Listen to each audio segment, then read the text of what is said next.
तो लीजिए समर्पित है एक मुक्तक कि मन की आवाज को लिखकर मैं नित आनंद करता हूँ। मन की आवाज को लिखकर मैं नित आनंद करता हूँ।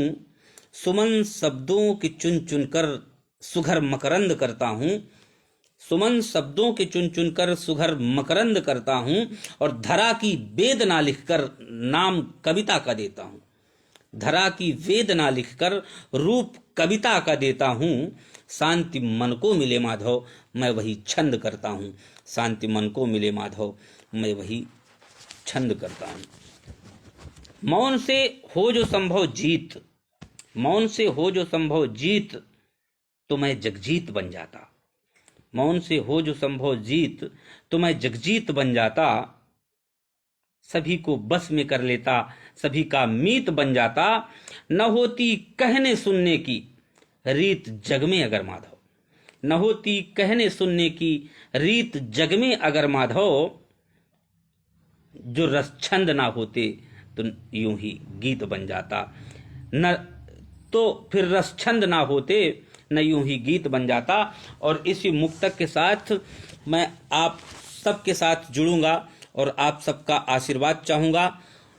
आप सब अनवरत मुझे सुन रहे हैं और अपना आशीर्वाद भी बराबर दे रहे हैं। तो लीजिए समर्पित है मेरी एक अगली रचना। नहीं जानता हूं मैं लिखना कुर्सी ना सिंहासन पर, नहीं जानता हूं मैं लिखना कुर्सी ना सिंहासन पर, और कलम मेरी चलती है केवल राष्ट्रवाद अनुशासन पर। कलम मेरी चलती है केवल राष्ट्रवाद अनुशासन पर। नहीं जानता हूं मैं लिखना कुर्सी ना सिंहासन पर, कलम मेरी चलती है केवल राष्ट्रवाद अनुशासन पर। और भारत के टुकड़े होंगे जब ऐसा नारा लगता है, तब भारत का संविधान हमको हत्यारा लगता है। तब भारत का संविधान हमको हत्यारा लगता है। ये कैसी आजादी है, ये कैसी आजादी है निरपेक्ष और अभिव्यक्ति की। ये कैसी आजादी है जब देश में देश के वरिष्ठ सर्वोच्च नागरिक के ऊपर उंगलियां उठाई जाती हैं, जब देश के राष्ट्रीयता पर, देश के संविधान पर उंगली उठाई जाती है।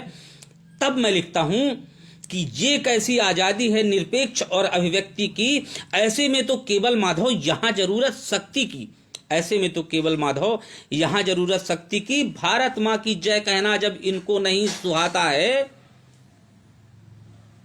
भारत मां की जय कहना जब इनको नहीं सुहाता है, और जब भारत के राष्ट्रगान का शब्द न इनको भाता है, भारत मां की जय कहना जब इनको नहीं सुहाता है, जब भारत का राष्ट्रगान का शब्द न इनको भाता है, तब क्यों इनकी खातिरदारी, तब क्यों इनकी खातिरदारी आज हो रही भारत में, जबकि इन हरामजादों को होना चाहिए गारत में, जबकि इन हरामजादों को होना चाहिए गारत में। कोई यहां सबूत मांगता सेना के बलिदानों का, सेना जो अपने प्राणों की आहुति देकर, प्राणों की बाजी लगाकर हमारे देश की सुरक्षा में सीमाओं पर तैनात देश के वो जवान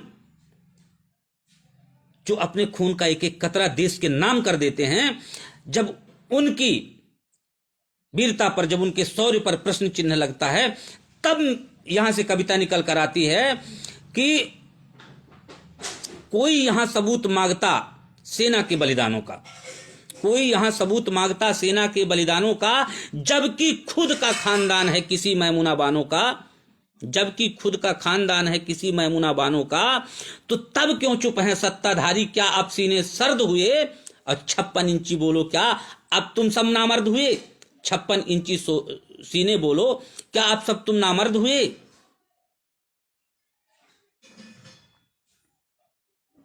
तो खुली छूट दे दो सेना को, खुली छूट दे दो सेना को, इनकी नस में बारूद भरो, या फिर खोलो हाथ हमारे तुम घर में आराम करो, या फिर खोलो हाथ हमारे। जनता कहती है, जनता की आवाज निकलकर सामने आती है कि तब क्यों चुप हो सत्ताधारी, क्या आप सीने सर्द हुए?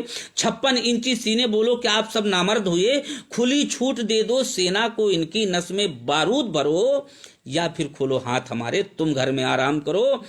अब बर्दाश्त नहीं होता, अब बर्दाश्त नहीं होता कान पक गए सुन सुनकर, अब बर्दाश्त नहीं होता कान पक गए सुन सुनकर, हमें सौंप दो वरना इनको अब खुद मारो चुन चुन कर, रोज रोज की झिकझिक को अब बस एक बार में खत्म करो, गोली मारो सीधा इनको सारा लफड़ा खत्म करो, गोली मारो सीधा इनको सारा लफड़ा खत्म करो। या फिर हमको छूट दे दो, या फिर हमें छूट दे दो, हम इनको मजा चखा देंगे, या फिर हमको छूट दे दो, हम इनको मजा चखा देंगे, शीश काट कर गद्दारों का चौराहे पर लटका देंगे, फिर राष्ट्रद्रोह करने वाला सोचेगा पैदा होने पर